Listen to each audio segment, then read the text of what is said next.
Good afternoon, everyone. Good afternoon, everyone. In the last few classes, we did demand, demand and supply, changes in demand as well as the changes in the supply. I hope there is no query from the last class. अगर है तो please chat box में लिख दीजिए. Today we are going to start with the elasticity of demand and supply. Elasticity. Demand जो है वो क्या डिपेंड करता है? Demand of a commodity depends upon, जिसपे हमने बहुत सारे फैक्टर्स देखे थे, जैसे कि प्राइस थी या अदर फैक्टर अदर कमोडिटीज की प्राइसेस थी, income, taste, preferences etcetera. Now my question is that how quantities demanded of a different goods vary in response to the anything, any one of the factor. Let's take an example.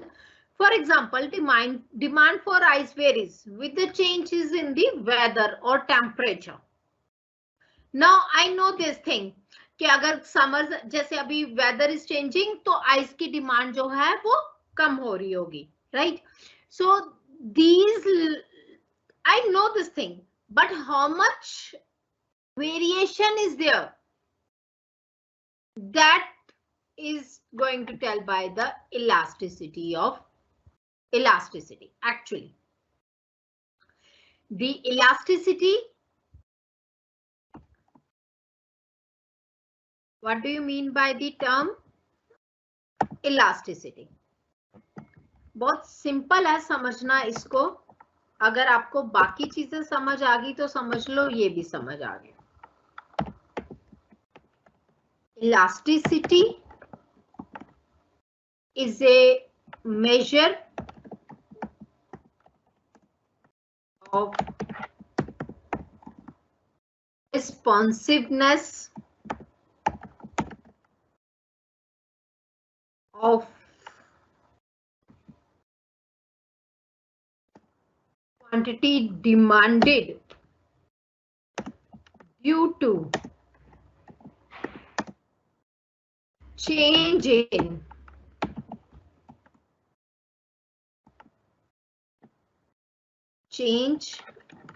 in any one of the factor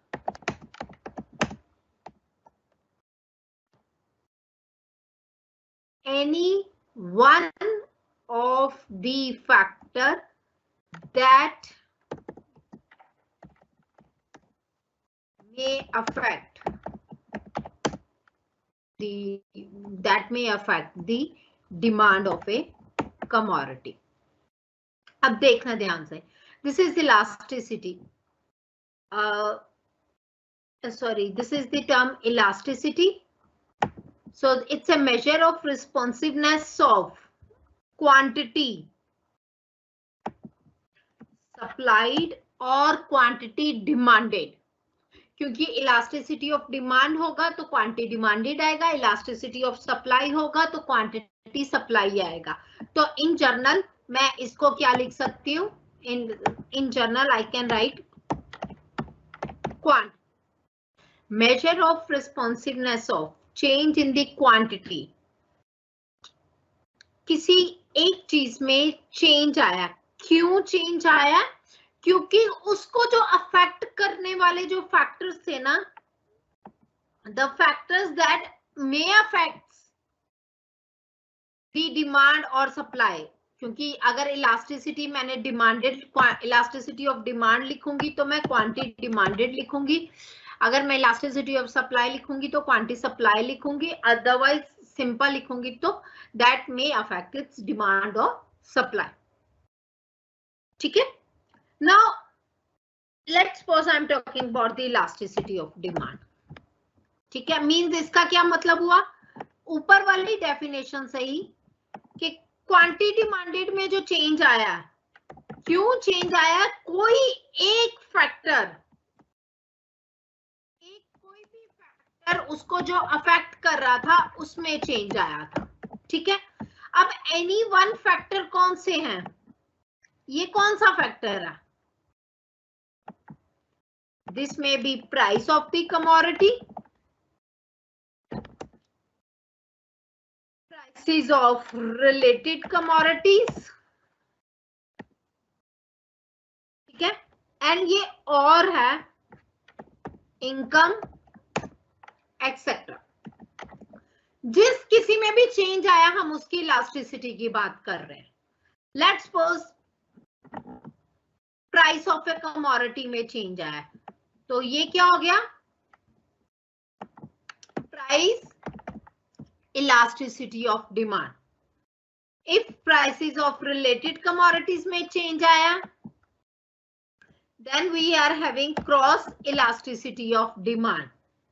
अगर income में change आया तो then we are having income elasticity of demand. Mean simple है, देखो, sorry some network issue.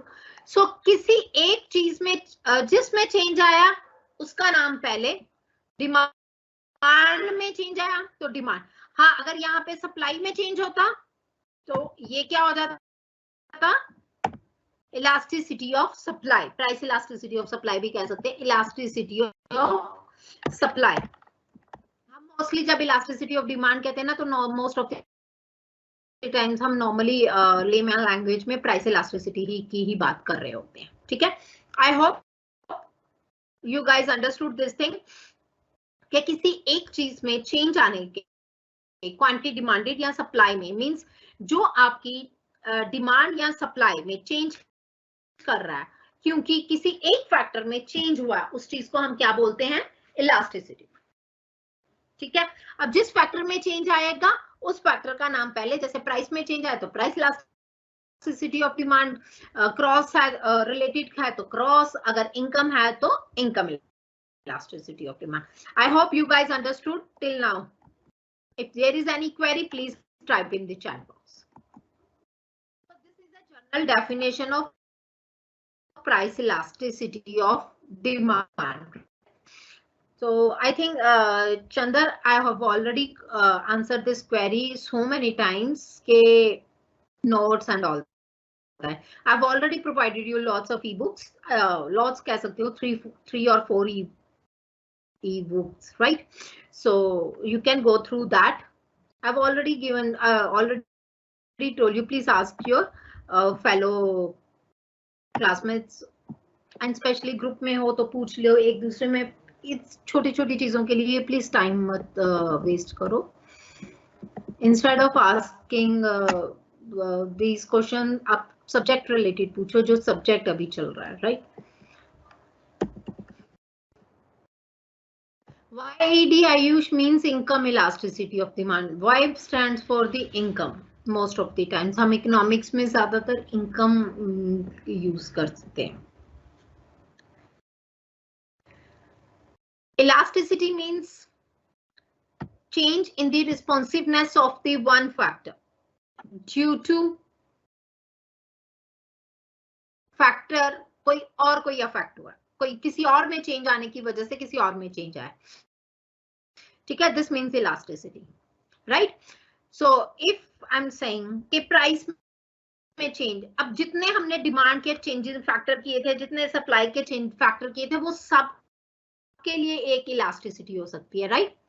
So that means advertisement elasticity of demand, मैं example से बता रही हूँ। इवन सो अच्छी बात है, आप ऐसी ऐसी एग्जांपल्स खुद भी सोचा करो। Advertisement elasticity of demand, what exactly it means.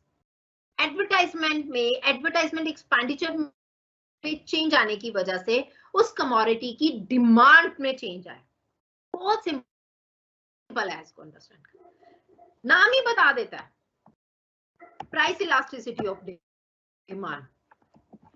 देखो, डिमांड में चेंज आया, किसकी वजह से चेंज आया, प्राइस की वजह से, तो ये क्या है, मेरा price elasticity of demand, right.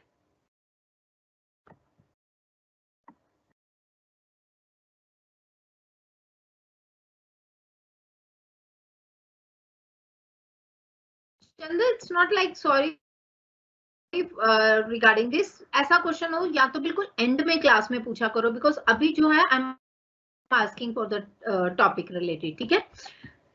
आप मुझे व्हाट्सएप कर लेना, आई अगर ग्रुप में हो तो फिर तो कोई जरूरत ही नहीं।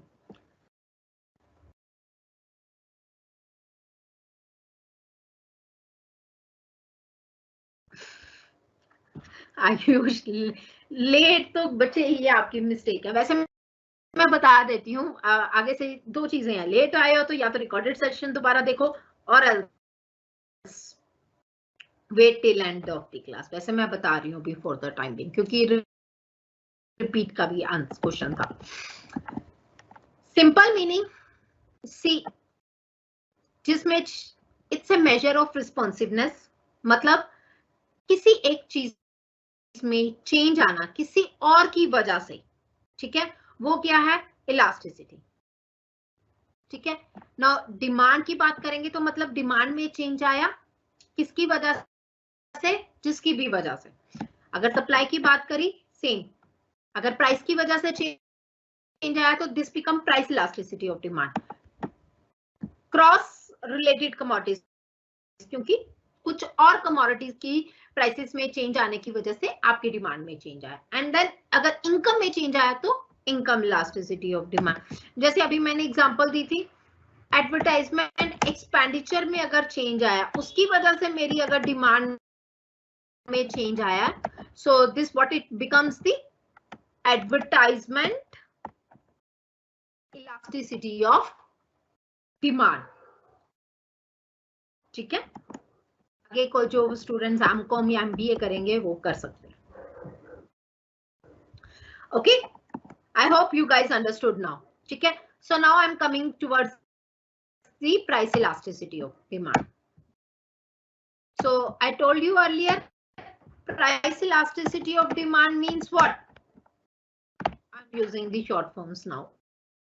Okay, so ED is a short form of elasticity of demand and I'm going to use P instead of the price now onwards. Okay, so the price elasticity of demand is बहुत simple है इसका method.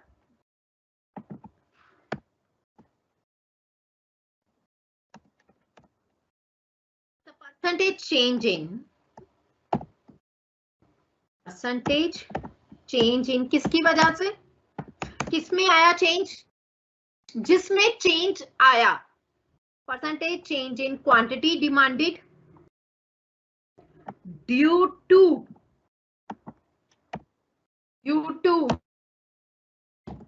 किसमें change आया, percentage change in price elasticity of demand है, तो यहां पे term क्या आएगी, price. Okay, so that means percentage या प्रोपोर्शनेट भी बोलते हैं इसको, proportionate change in quantity demanded due to proportionate change in price. ठीक है, so this is further equals to change in quantity divided by original quantity proportionate या percentage. Percentage में multiply 100 होता है तो ऊपर नीचे का 100 कैंसिल हो जाता है, तो इसीलिए मैं अभी 100 नहीं लिख रही, otherwise you can write percentage change इन या प्रोपोर्शनेट चेंज इन प्राइस। सो दोनों ही केसेस में फॉर एग्जांपल जैसे यहाँ पे मल्टीप्लाइड बाय 100 हुआ, परसेंटेज में तो 100 आएगा ना, मल्टीप्लाइड बाय 100 तो ये 100 cancel out with this. ठीक है, so this becomes the delta Q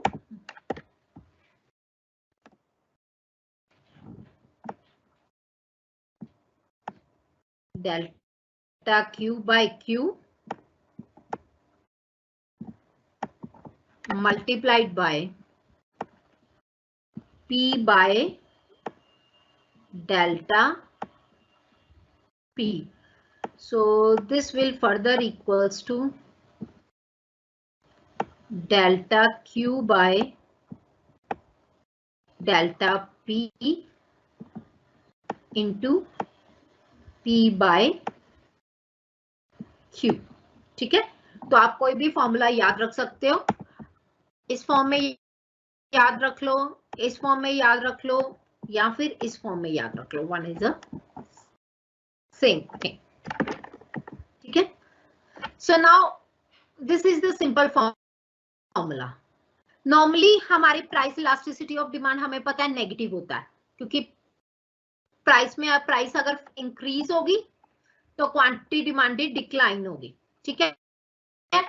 but यहाँ पे this will give me the negative sign, क्योंकि ये क्या है, मुझे नेगेटिव रिलेशन देगा। सो हम क्या करते हैं, इस नेगेटिव को हम, क्योंकि कुछ चीजें होती हैं इकोनॉमिक्स में जिनका मीनिंग थोड़ा डिफरेंट होता है, बट मैथमेटिकली हम करेक्ट होते हैं।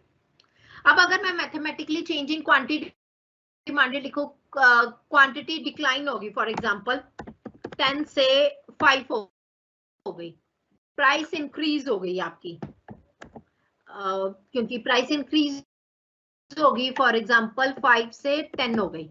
सो this what will give me, so यहाँ पे नेगेटिव है, यहाँ पे पॉजिटिव है, मतलब ये कहेगा कि प्राइस जो है जैसे जैसे जैसे प्राइस इंक्रीज हो गई, so this will give me the positive relation. अब ये पॉजिटिव रिलेशन क्या है, मतलब वो कहेगा कि प्राइस इंक्रीज होने से क्वांटिटी डिमांडेड भी हमारी ठीक हो गई, डिक्लाइन तो हुई है बट नेगेटिव नहीं आएगा यहाँ, क्योंकि हम क्या करते हैं, चेंज इन क्वांटिटी डिमांडेड लिखेंगे न्यू बाय ओल्ड, तो वो ऑपोजिट, हम उसको एक्सप्लेन करने, क्योंकि ये हमें मैथमेटिकली नेगेटिव, ठीक है हमारा कि यहाँ पे मैथमेटिकली नेगेटिव आना चाहिए कि प्राइस बढ़ने से क्वांटिटी कम हुई, बट हमारी एक्सप्लेनेशन इसको पॉजिटिव वे में लेके जाती है।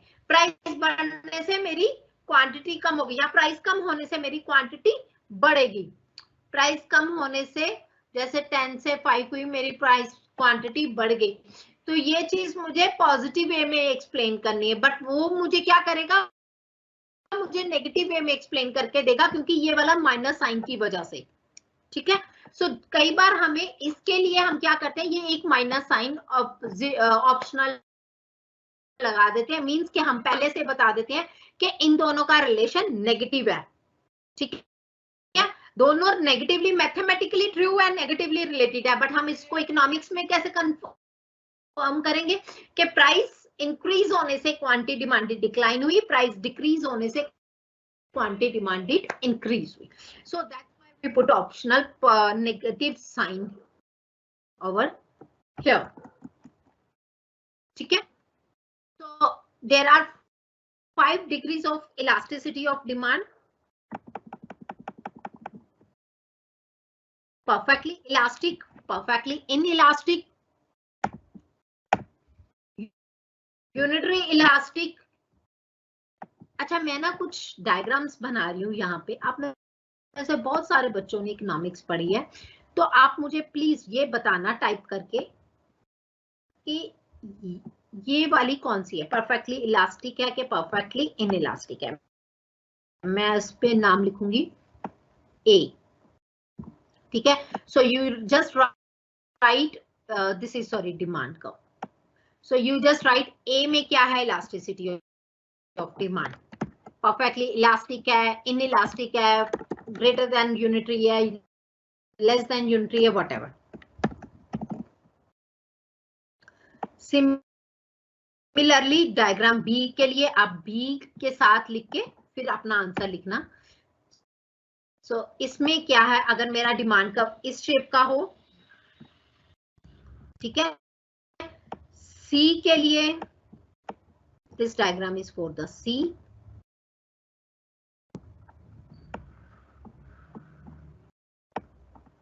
this diagram is for the D, this is C, this is D, आप साथ साथ लिखते जाओ, and last one is for E, ठीक है। अब जल्दी, और सारी एक्सिस में क्या है, एक्स एक्सिस में प्राइस है, Y X sorry X axis में क्वांटिटी है, वाई एक्सिस में प्राइस है। Now let me know the answers please. P is perfectly elasticity of elastic demand. Good Shubhangi, good try. और फटाफट से रिप्लाई करो बच्चे, टाइम नहीं हम वेस्ट करना चाह रहे। ए इज इनइलास्टिक,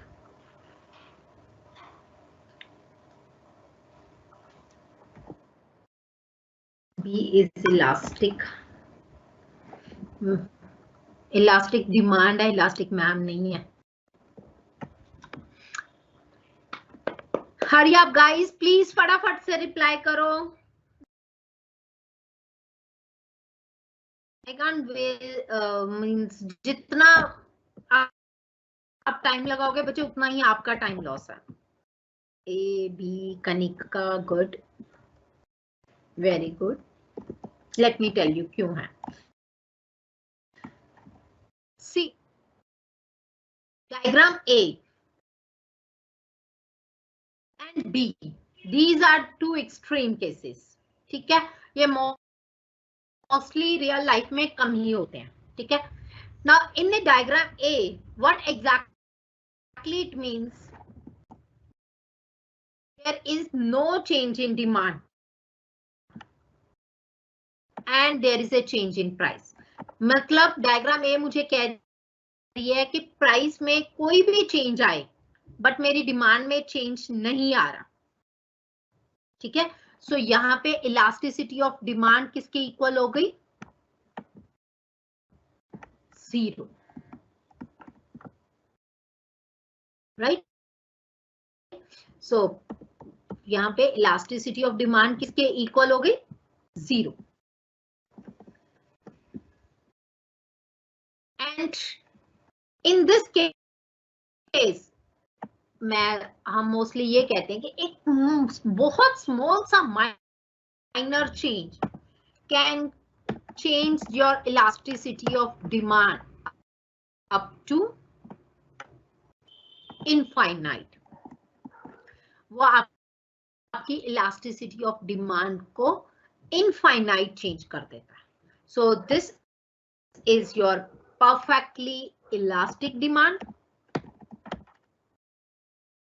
बहुत जल्दी चेंज होती है, and this is perfectly inelastic demand.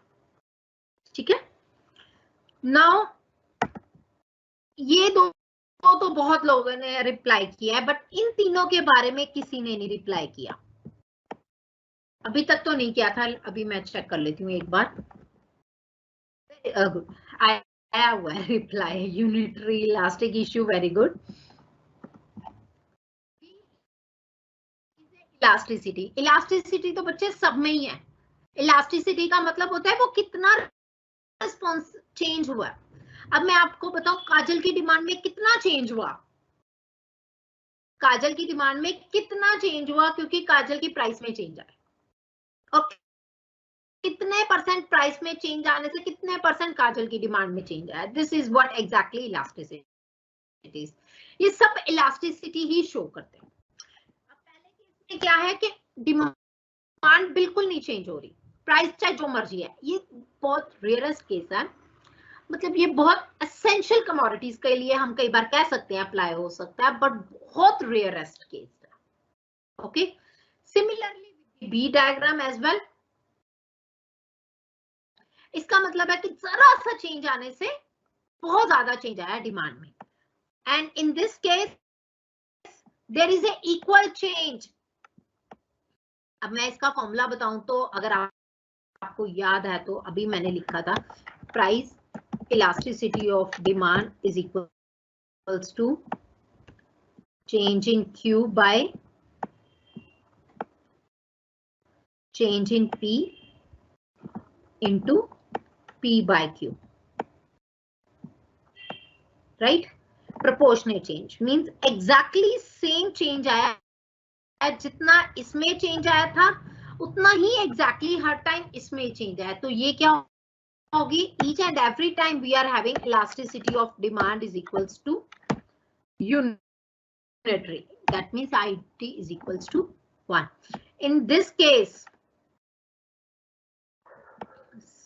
see, price में कम चेंज आया है, इसमें कम चेंज आया, राइट? इसमें कम चेंज आया, इसमें ज्यादा चेंज है तो इलास्टिसिटी ऑफ, मैं कुछ नहीं किया, मैं कोई लॉजिक नहीं, मैं कोई रट्टा नहीं लगा रही हूँ, मैं आपको लॉजिक बता रही हूँ कि प्राइस में कम चेंज होगा। आप खुद देखो, प्राइस में कम चेंज है, डिमांड में ज्यादा चेंज है, तो इलास्टिसिटी ऑफ डिमांड कितनी होगी? Greater than 1। Now let's come to this case. कोई रट्टा लगाने की जरूरत नहीं है। This is your price. Now see, price में ज्यादा चेंज आया, this much in demand and this much in the price. Means किसमें ज्यादा चेंज आया? डिनोमिनेटर में चेंज ज्यादा है एज कंपेयर टू न्यूमिनेटर, तो इलास्टिसिटी ऑफ डिमांड किसकी इक्वल होगी? Less than 1। अब इनमें से एक केस जरूर एप्लीकेबल होगा। इनफाइनाइट का मतलब होता है कि बहुत ज्यादा चेंज हो जाना डिमांड में। यस, वेरी यस इशू, बिल्कुल ठीक बोला आपने। Okay, so these are the 5 degrees of elasticity of demand. अब सेम, मैं थोड़ा सा ना एक्चुअली टाइम सेव करने की कोशिश कर रही हूँ, to be very frank. Same ही चीज इलास्टिसिटी ऑफ सप्लाई के लिए अप्लाई होगी। उसमें क्या होगा? ये कर्व जो है वो अपवर्ड स्लोपिंग होंगे, ठीक है। सेम 5 डिग्रीज उसके लिए भी होगी, ये दोनों कर्व सेम होंगे, ठीक है। यहाँ पे बस इलास्टिसिटी ऑफ सप्लाई आ जाएगा, सप्लाई कर्व। इन तीनों केसेस में कर्व जो है वो अपवर्ड स्लोपिंग होंगे, ठीक है। मैं अभी वैसे आई ट्राई माय बेस्ट कि मैं अभी आपको करा दूं, अगर नहीं करा पाई तो कोई बात नहीं, नेक्स्ट क्लास में थोड़ा सा टाइम चुरा लेंगे हम, बट अभी for the time being same चीज है, बट आई नो दैट कि ये बहुत सिंपल है, आप कर लोगे।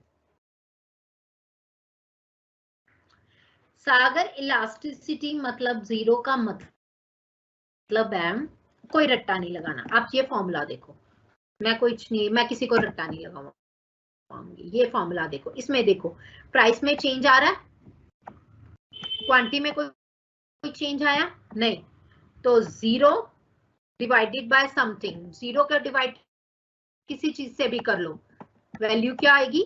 Zero. So this will be the zero, elasticity of demand is zero.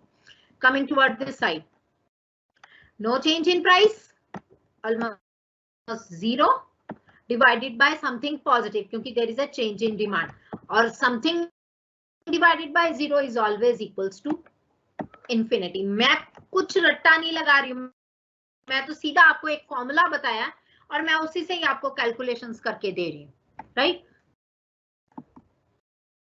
कोई रट्टा लगाने की जरूरत नहीं। Economics is never called as a रट्टाफिकेशन and all that. How do we measure the price elasticity of demand? एक तो यही मेथड है हमारा, प्रोपोर्शनेट मेथड या परसेंटेज मेथड, ये वाला फॉर्मूला यूज होगा, ठीक है।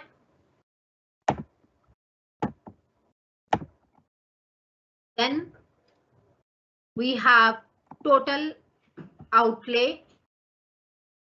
method of measuring the price elasticity of demand. Total outlay method.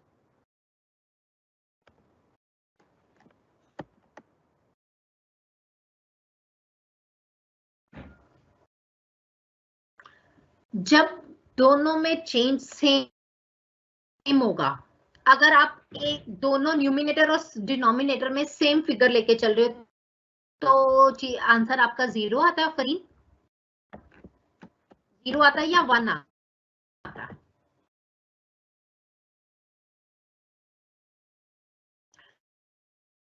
Ayush, मैंने पहले ही आपको एक चीज बताई थी, ये बहुत रेयरेस्ट केस है प्राइस इलास्टिसिटी ऑफ, मतलब डिमांड हमारी इनफाइनाइट रहे, प्राइस हमारी बहुत रेयरेस्ट चेंज हो। ये केस कह सकते हैं हम, जैसे वाटर फ्री वाटर सप्लाई है हमारे पास, मतलब कुछ तो उसको क्लीन करने का जो लगता ही है, हमारी डिमांड इनफाइनाइट तक है, प्राइस उसकी हार्डली चेंज होती है, ठीक है। और as we can take few examples, कुछ टाइम पीरियड के लिए हम सॉल्ट की एग्जांपल ले सकते हैं, ठीक है। ऐसी कुछ चीजें हैं, तो फिर बच्चे फिर 0 क्यों बोला आपने? 1 ही होगा ना।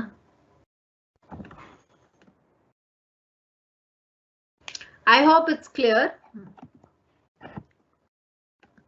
नाउ टोटल आउटले, या इसको हम टोटल एक्सपेंडिचर भी बोलते हैं, आउटले की बजाय हम इसको एक्सपेंडिचर भी बोलते हैं। इसका मतलब क्या हुआ कि मैंने कितना खर्चा किया। खर्चा कैसे पता चलता है? आपको अगर अपना अपनी एक्सपेंडिचर काउंट करना हो तो कैसे कैलकुलेट करते हो? वही चीज है, मैं कुछ नया नहीं कराऊंगी, आप ही खुद, अगर खैर फिजिकल क्लास होती तो और अच्छा होता। सो आई सामने आप रिप्लाई करते। प्राइस, खर्चा कितना होगा, मैंने कितने यूनिट्स बाय किए, how many units I have brought, multiplied by it's price, कितने की मेरी प्राइस है, इतना ही होगा ना। अगर मैंने फॉर एग्जांपल 3 पेन्स बाय किए और सबकी प्राइस 2 रुपीज थी, तो मैंने कितना खर्चा किया, 3 into 2 6 rupees, right? So this is how we can this is the expenditure, how we calculate the expenditure. Okay, now there are 3 conditions, there are 3 conditions. Let's suppose this is the original quantity and price, so this is my original total expenditure, जितना मैंने उस पे खर्चा किया. Now let's suppose price changes, case number 1, price changes ही रहेगा तीनों cases में, 1 2 and 3, ठीक है ना। इफ प्राइस चेंजेस तो आपकी क्वांटिटी डिमांड भी चेंज होगी, so new quantity demanded will be Q1, new price will be P1, ठीक है। अगर ये value, if this value is greater then,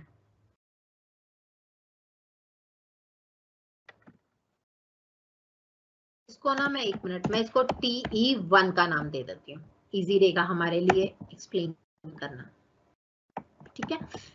so this one is the old total expenditure and this one with the new change in the price, ठीक है। If case number 1, if नया expenditure means price change होने के बाद जो expenditure मैंने किया है, वो जो मैं पहले कर रही थी एक्सपेंडिचर, ये वाले एक्सपेंडिचर से ज्यादा है, मींस दिस वन, और मैं इसके साथ केस कौन सा ले रही हूं, फॉल इन प्राइस का, ठीक है। That means with the fall in price मेरा टोटल एक्सपेंडिचर इंक्रीज हो गया। फॉर एग्जांपल जैसे मैंने पिछली एग्जांपल ली थी ना, 3 into 2 is equals to 6. Now quantity 3 units थी, प्राइस 2 यूनिट्स थी, ठीक है। नाउ लेट्स सपोज प्राइस जो है डिक्रीज होके कितनी होगी, 1, ठीक है। तो नाउ मैंने नंबर ऑफ यूनिट्स कितने बाय किए, 7। अब मेरा क्या हो गया, सी टोटल एक्सपेंडिचर इंक्रीज हो गया, पहले मैं सिर्फ 6 रुपीज खर्च कर रही थी, अब मैं कितने कर रही हूँ, 7 rupees. So in this case,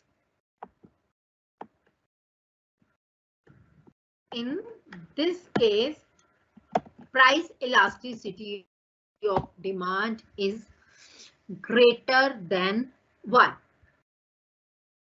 ठीक है। अगर मेरा टोटल एक्सपेंडिचर इंक्रीज हो जाता है with the fall in price, तो my price elasticity of demand would be greater than 1, ठीक है। if expenditure, new total expenditure is less than the total expenditure जो पहले किया था, फॉर एग्जाम्पल इस केस में ये तो 6 है ही है, अब जो नया है वो 5 हो गया, प्राइस का केस वही है, फॉल इन प्राइस। तो instead of the 6 rupees, now I am spending only 5 rupees. In this case बिल्कुल ऑपोजिट हो जाएगा, price elasticity of demand will be less than 1. ठीक है, so if I am spending the same amount, if I am spending the same amount जो मैं पहले spend कर रही थी, in that case price elasticity of demand is equals to 1. ठीक है, that means पहले मैं 6 रुपीज स्पेंड कर रही थी, अब भी मैं 6 रुपीज ही स्पेंड कर रही हूँ. एक तरह से with the decline in price quantity increases. Her time पे आप देखोगे क्वांटिटी सब जगह इंक्रीज हुई है. 3 पहले यूनिट थे, 7 भी इंक्रीज में आएगा, 5 भी इंक्रीज में आएगा, 6 भी इंक्रीज में आएगा.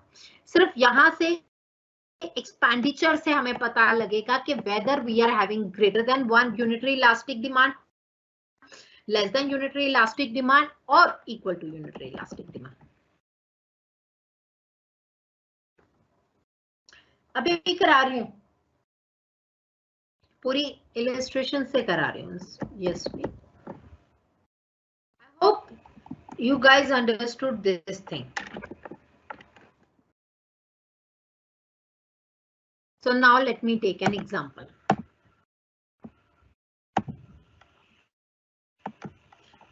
Price 9, 8, 6, 5. ठीक है, quantity demanded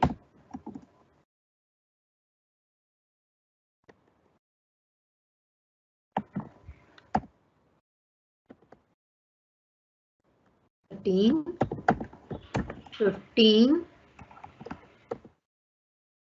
20, 23. ठीक है, प्राइस गिवन है, क्वांटिटी गिवन है. अब मैं क्या करूंगी, सबसे पहले टोटल आउटले या total expenditure निकालूंगी. 9 into 13 is equals to 170. ये मेरा ओरिजिनल हो गया स्टार्टिंग का फर्स्ट. ठीक है, next 8 into 15 equals to 120. Increase हो गया एक्सपेंडिचर, इलास्टिसिटी ऑफ डिमांड क्या हुई, ग्रेटर देन 1. ठीक है, 6 into 20, again it's 120.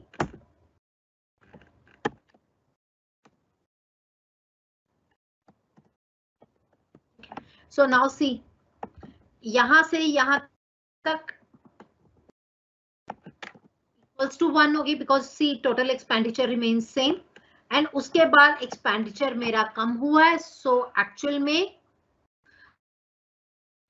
जो है इलास्टिसिटी क्या होगी, लेस देन 1. बट आप सब केसेस में देखोगे क्वांटिटी जो है वो थ्रू आउट इंक्रीज की है.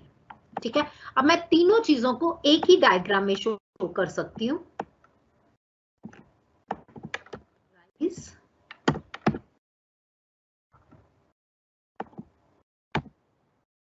So this is the first case.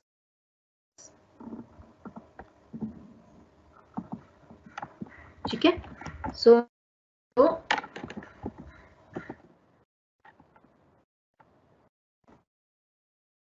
now here see,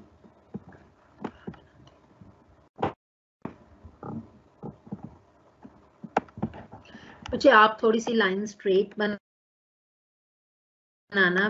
मैं थोड़ा डिजिटल बोर्ड पे हूं तो थोड़ा सा कई बार प्रॉब्लम्स आ जाती हैं. ठीक है, here see we all are spending same amount. यहाँ पे मेरा एक्सपेंडिचर इंक्रीज कर रहा है, यहाँ पे मेरा एक्सपेंडिचर जो है डिक्रीज कर रहा है. So here elasticity of demand is less than 1, greater than 1, and here we are having a equals to 1. So मैंने क्या किया, मैंने तीनों चीजों को एक ही डायग्राम में एंटर कर दिया. ठीक है, आई होप यहाँ तक क्वेरी। सागर, मैंने आपको पहले ही बोला था कि इनफाइनाइट एंड जीरो दोनों ही केस बहुत रेयरेस्ट है। आउटले मेथड में हम तीन ही चीजें फाइंड आउट कर सकते हैं, whether elasticity of demand is greater than 1, less than 1 और इक्वल्स टू 1। सो वही हम कर सकते हैं, जीरो और इनफाइनाइट नहीं कर सकते, बिकॉज जीरो और इनफाइनाइट जो है वो सिर्फ और सिर्फ प्रोपोर्शनेट मेथड से ही पता चल सकता है, एंड दैट टू बिकॉज वो रेयरेस्ट केस है, तो इसलिए यहाँ पे वो एप्लीकेबल नहीं होता। Okay, I hope you got your answer. Is that clear? Shall I move forward? There is no more query. Let's move forward. I hope total expenditure method is clear. Now, point method. Graphical method. So this is a graphical method. This is my demand curve. P, Q, R.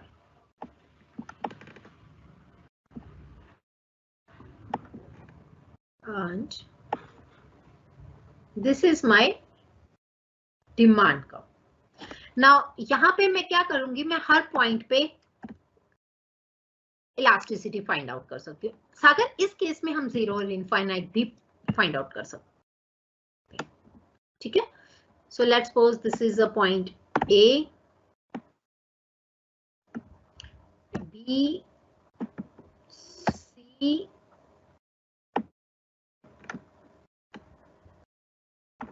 ई ले रही हूं मैं, and F, क्योंकि D is used for the demand curve, ठीक है। So here elasticity of demand can be measure as elasticity demand, जहां पे lower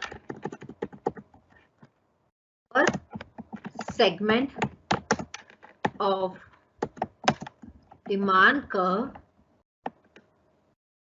divided by upper segment of demand curve, ठीक है। That means मैं पॉइंट, अब आप खुद बताओ, मैं पॉइंट ए पे इलास्टिसिटी फाइंड आउट करनी है। लोअर सेगमेंट क्या है, ये सारा lower segment, D A F is your lower segment.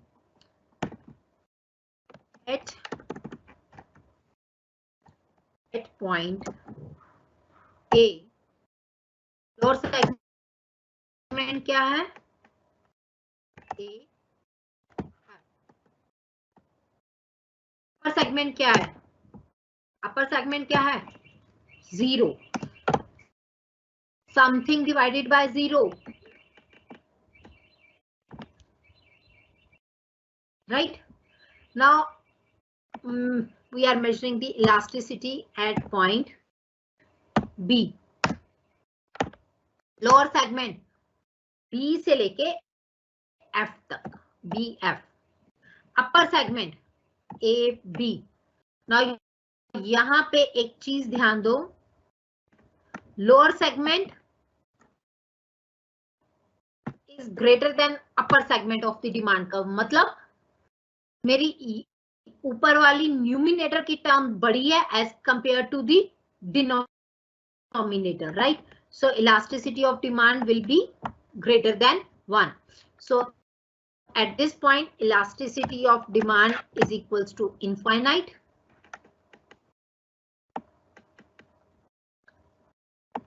Elasticity of demand is greater than 1. C, and similarly we can find out for C, E and F as well. ठीक है? For at point C, the lower demand curve is exactly equals to the upper segment of the demand curve. क्योंकि ये देखो ये mid point से है, so here elasticity of demand is equals to 1. Now at point E, lower segment छोटा है upper segment से, means numerator is smaller as compared to denominator, तो elasticity of demand is less than 1. Now here lower segment is 0, upper segment A से लेके F तक पूरा है, so that means 0 divided by something is always equals to 0.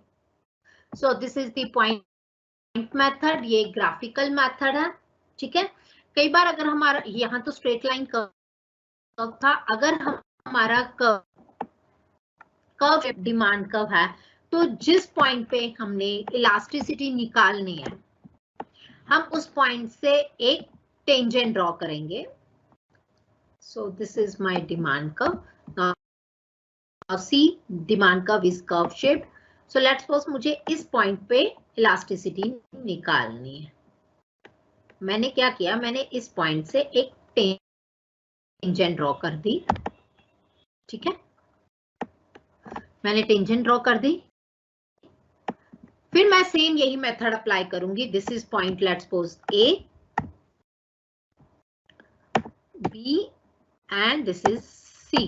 Now फिर देखो at point A, lower segment divided by upper segment. Lower segment is AB, upper segment is AC.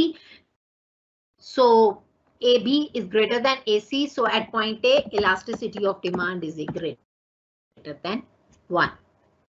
And similarly, अगर यहाँ पे calculate करनी है तो यहाँ से बनाएंगे tangent, and then in that case elasticity of demand is less than 1. Now one thing is that कि एक बहुत इंपॉर्टेंट क्वेश्चन मोस्टली पूछा जाता है, क्या डिमांड एक सेम डिमांड कर्व पे डिफरेंट इलास्टिसिटीज हो सकती हैं? बिल्कुल हो सकती हैं. Answer is yes. और उसके लिए आप यही चीज सेम एक्सप्लेन करोगे. ओके,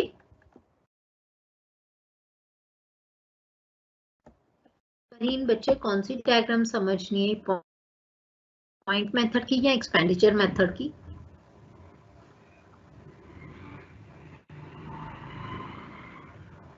थोड़ा मेंशन कर दोगे please.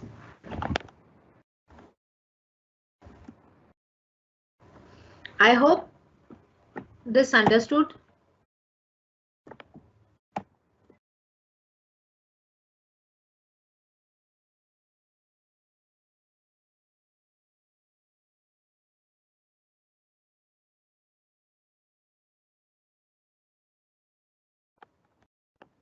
I hope this is understood by you guys. Now for first की भी एक बार एग्जांपल करवा देती हूँ. Suppose that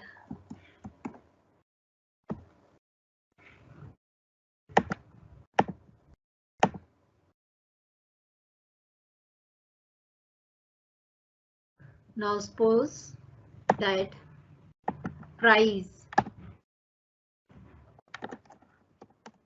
declines from 20 to 19. ठीक है. The quantity demanded increases from 1000 units to 1100 units. ठीक है. The price declines from 20 to 19. Demand increases from 1000 to 1100 units. मतलब 1 रुपया कम होने से मेरी 100 डिमांड के यूनिट्स इंक्रीज हुए हैं. ठीक है. So now I change. First क्या था, प्राइस इलास्टिसिटी ऑफ डिमांड का मेथड. जिन क्वांटिटी डिमांडेड या proportionate change in quantity demanded. So there was a delta Q by delta P into P by Q. So delta Q 1100 minus 1000 divided by price elasticity of demand पहले कितनी थी, 20. Actually it is 1000 minus 1100. I'm really apologize for this. It's 1000 minus 1100. Okay. 19. Original price कितनी है? 20 divided by 19. ठीक है. So find out करो इसकी value 100 divided by 1 और this is 2000 divided by 19. So हम सिंपली कह सकते हैं सिर्फ इससे ही पता करके कि जो इलास्टिसिटी ऑफ डिमांड है वो ग्रेटर देन 1 है. मुझे डिवाइड करने की जरूरत नहीं है क्योंकि न्यूमिनेटर इस बहुत बड़ा है डिनोमिनेटर से. अगर मुझे परसेंटेज चेंज से करना है, पहले मैं परसेंटेज चेंज इन प्राइस निकाल लूंगी, percentage change in quantity demanded निकाल लूंगी, तो मैं उनको वहां पे पुट करके then I can find out the answer. मतलब परसेंटेज चेंज के लिए क्वांटिटी डिमांडेड के लिए क्या करना है मुझे? वही delta Q by Q into 100, delta P by P into 100. तो मैंने एक साथ कर दिया. So you can do.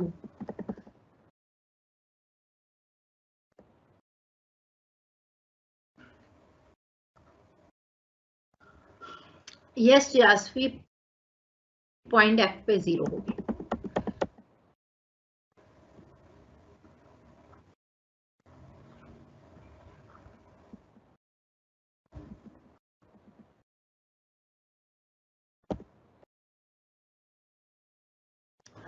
Oh, thank you so much, Ayushi. Q is 1000.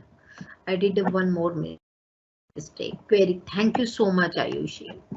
So here,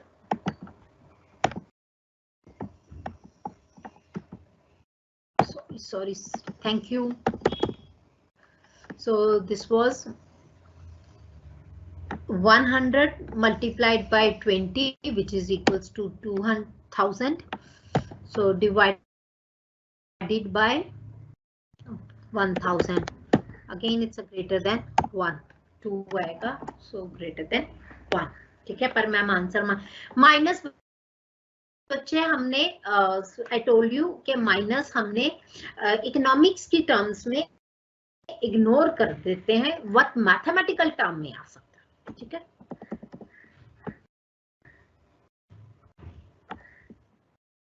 बच्चे वही होगा. प्राइस इंक्रीज, प्राइस डिक्लाइन से क्वांटिटी डिमांडेड जो है वो इंक्रीज की है. सिंपल है बच्चे, वही.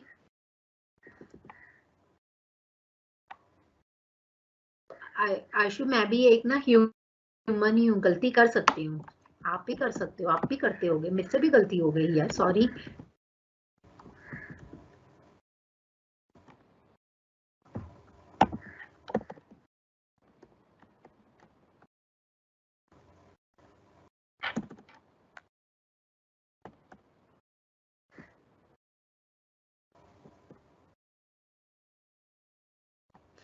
टीआर जैन, शुभांगी, टीआर जैन आप ले सकते हो, या जो भी आपको मार्केट में इंडियन ऑथर की बुक मिले ना, सब ठीक है. सिर्फ 10 ईयर मत लेना, बाकी सब ठीक है. टेक्स्ट बुक्स ठीक है, बट 10 ईयर्स थोड़े ट्रिकी रहते हैं. ठीक है,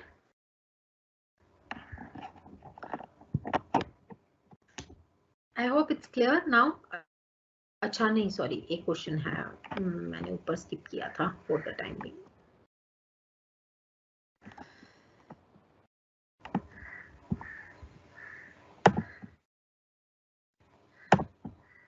सी, मैं दोनों कर्व बना रही हूँ क्योंकि एक एक क्वेश्चन दोनों कर्व्स के रिगार्डिंग है.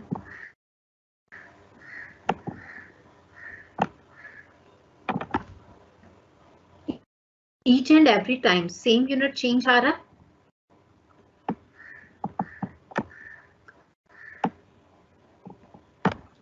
ईच एंड एवरी टाइम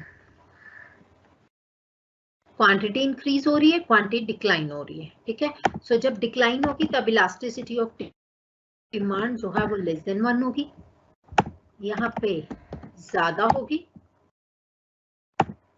यहाँ पे इक्वल होगी। ठीक है,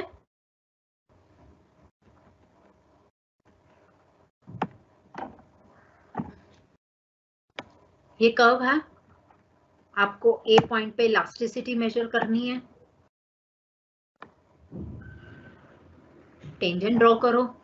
मैंने इसलिए ये मैं अभी बता रही हूँ क्योंकि ये इसमें दोनों मेथड आ जाएंगे। लोअर सेगमेंट, ये सारा लोअर सेगमेंट है, ठीक है। अपर सेगमेंट, ये सारा अपर सेगमेंट है। से lower segment divided by upper segment, so lower segment is greater than the upper segment and hence the elasticity of demand is greater 1, क्योंकि न्यूमिनेटर बड़ा डिनोमिनेटर से। अगर सिमिलरली मुझे इस पॉइंट से निकालनी होती,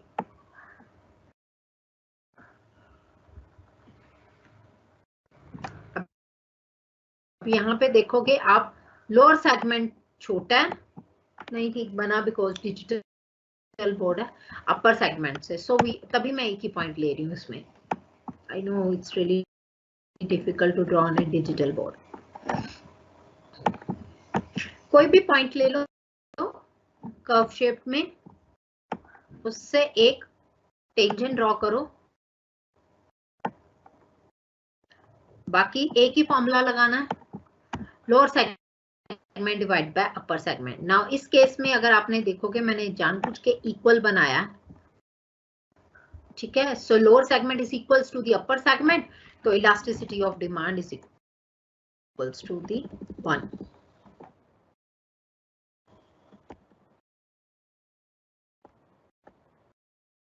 यस भी मैंने पहले भी बताया आपको, यस 0 हो गई।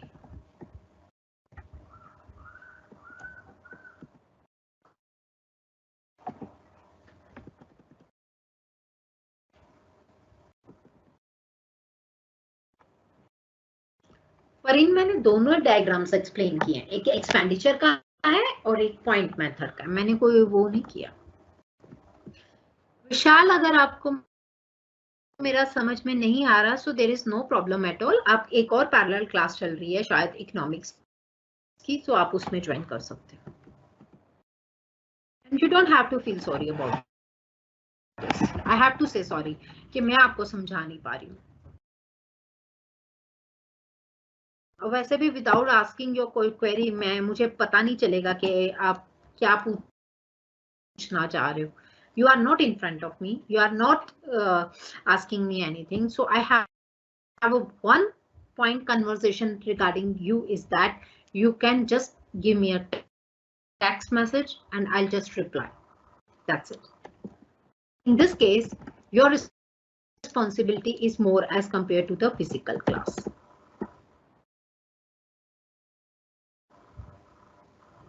I think I have answered your query शिबांगी कि मैंने इंडियन ऑथर की बुक बता दी है।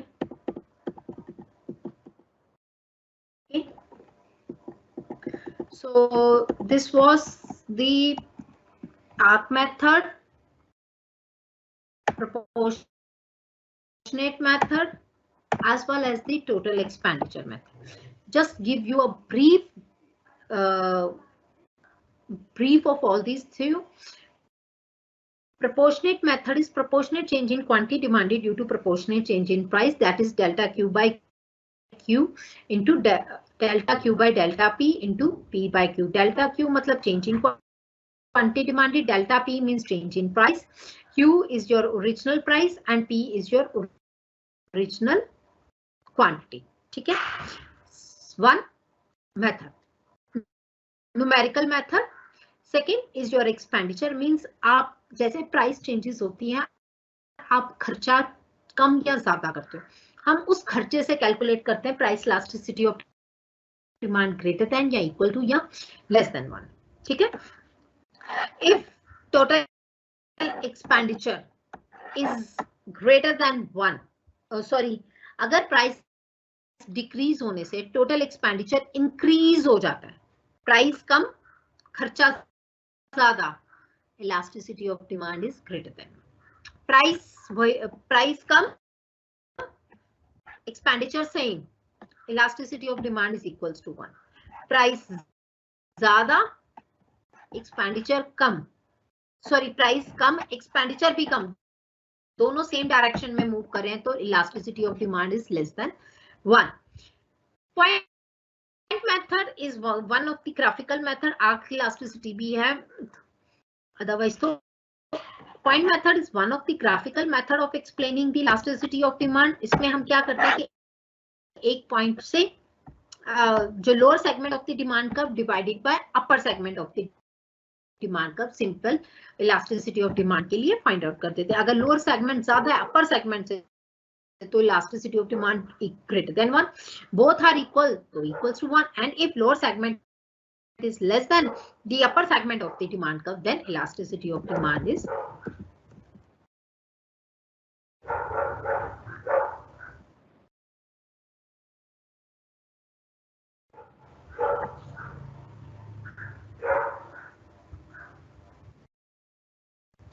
बच्चे टोटल एक्सपेंडिचर जितना डिक्लाइन करता जाएगा elasticity of demand less than 1 नहीं बोलते जाओगे. And the one thing I have never given you a wrong number. I don't know what's your name. पहले तो आप अपने नाम से बात किया करो. नेक्स्ट क्लास में अगर आप अपने नाम से बात करोगे, अभी करोगे तो आपको लगेगा कि मैम मुझे पहचान जाएंगे. मैं नहीं, मुझे आपके नाम से कुछ नहीं. But if you are talking in front of me with your name, then I give you the number. ठीक है, अदरवाइज आई रिक्वेस्ट आपके जो क्लासमेट्स हैं उनको रिक्वेस्ट करूंगी, if you know who is asking for the WhatsApp group, please send him a link on the WhatsApp. Otherwise, if you want from me, please write your name first, right? हाँ बच्चे, एफ्रीन में वो मेरी mistake थी, मैंने उसको clarify कर दिया. मैंने प्राइस ही लिख दिया दोनों जगह. It's was my mistake. I hope everything is clear now. If it is not clear, no issues,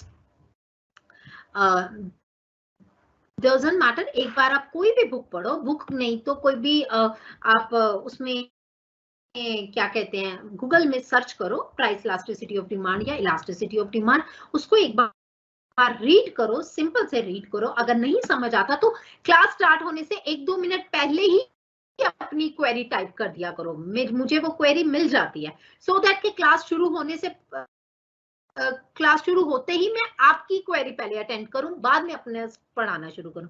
आप क्या करते हो, आप 5-7 मिनट क्लास में लेट हो जाते हो या फिर आप आने के बाद क्वेरी डालते हो, तो आपसे मुझ तक आने में it can take 1 or 2 minutes. और उतने में अगर मैं पढ़ाना शुरू कर दूंगी तो मैं फिर अपना फ्लो नहीं खराब करना पसंद करती, क्योंकि that goes with the flow. So that's why कि आप जिसको भी क्वेरी हो नेक्स्ट क्लास में पूछ लेना, और जो नेक्स्ट क्लास में आप मुझे 2-4 मिनट पहले ही आप ज्वाइन करके आप क्वेरी पूछ लेना. ठीक है बच्चे?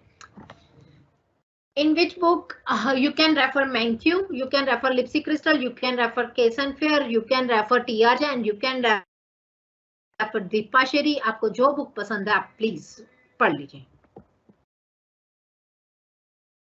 आयुषी, मैंने बुक्स ई बुक्स भेजी थी नोट्स में.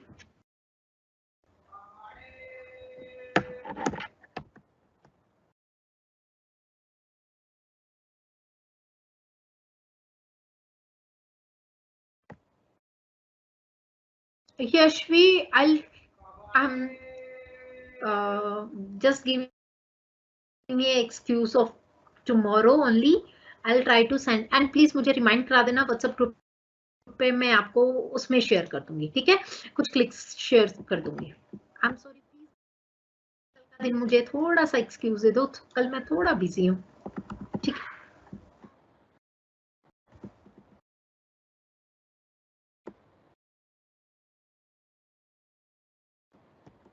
Percentage change in quantity demanded divide by percentage change in price, same है.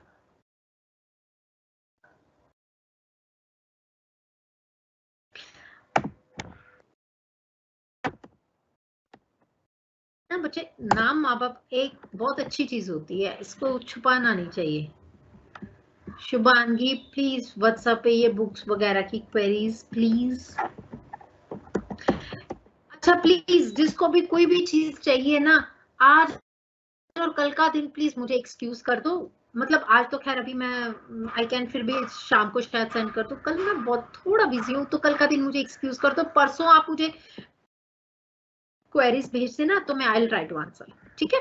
एंड कल का दिन के लिए मुझे एक्सक्यूज कर दो। नेक्स्ट क्लास बच्चे आपके पास ऑलरेडी शेड्यूल है क्लासेस का, मेरे पास भी वही शेड्यूल है क्लासेस का, भी मैंने देखा नहीं बच्चे कब है नेक्स्ट क्लास, पर मुझे ये पता है कल और परसों में नहीं है, ठीक है। बाकी आप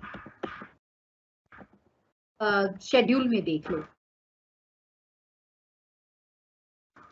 Guys, I think I have answered all the queries till now, and मैं फिर आपको एक चीज बता रही हूँ, if you have any query तो नेक्स्ट क्लास में 2-3 मिनट पहले ज्वाइन करके अपनी क्वेरी पहले टाइप कर देना, ठीक है। Okay guys, thank you, bye, take care, have a nice day.